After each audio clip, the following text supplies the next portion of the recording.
As the world's eyes all seem to be focused and fixated on Russia and Ukraine, we take you down south to our border with Mexico. And while for years it's been predominantly Mexicans and Central Americans trying to come to this nation, in recent months we've seen an uptick in Haitian migrants also chasing the American dream via Mexico. Our Mireya Villarreal traveled to the Mexican side of the border for us. Last September, the flow of migrants near Del Rio, Texas, left local leaders begging for help. We need quick action from the administration. Thousands crossing the river, overwhelming Border Patrol on the U.S. side. Images of people being corralled by agents on horseback, causing a firestorm of criticism. I can't imagine what the scenario is where that would be appropriate. It's obviously horrific, the footage. Most of these migrants were from Haiti. Many were sent back using Title 42. The policy allows government agencies to quickly expel migrants and, in some cases, repatriate them to their home countries due to COVID-19 health concerns. If you come to the United States illegally, you will be returned. Advocates say that even people with legitimate claims for asylum have been subjected to this policy. As a result, many of those Haitian migrants remain in border towns like Reynosa.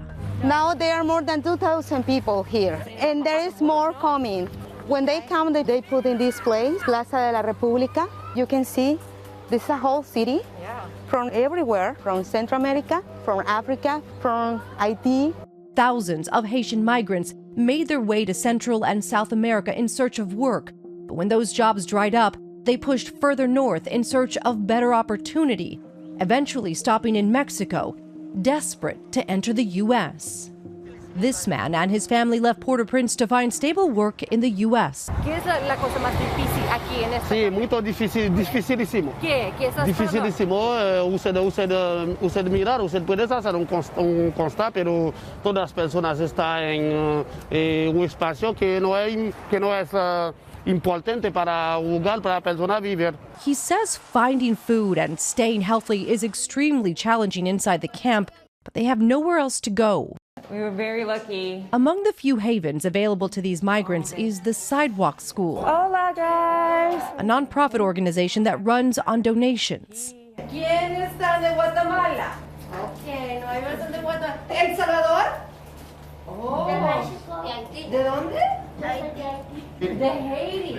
Co-director Felicia Rangel Samponaro believes the Reynosa area attracts Haitian migrants because it's one of the few places they've seen success in applying for humanitarian parole, temporary permission to enter the country. No one chooses to live this way with their children, their parents. These people are suffering every single day.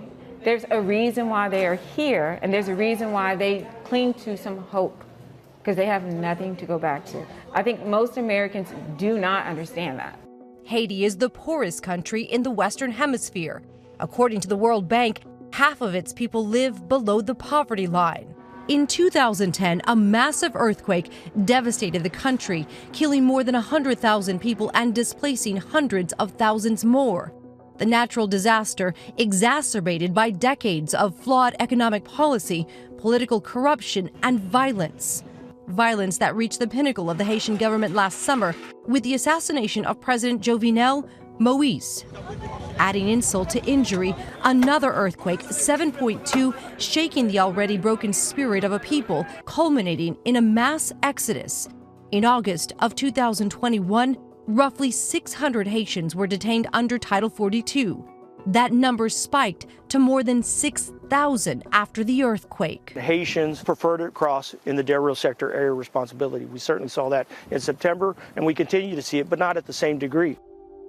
The Texas Civil Rights Project working closely with Haitian families along the border seeking asylum. Prior to the Trump administration's enacting Title 42, prior to the Biden administration's expansion of Title 42, folks were able to show up to the U.S. border and ask for asylum, and they're no longer able to do so. Advocacy groups filed a lawsuit against the government requesting Title 42 be dissolved. The U.S. government says they will review the order every 60 days.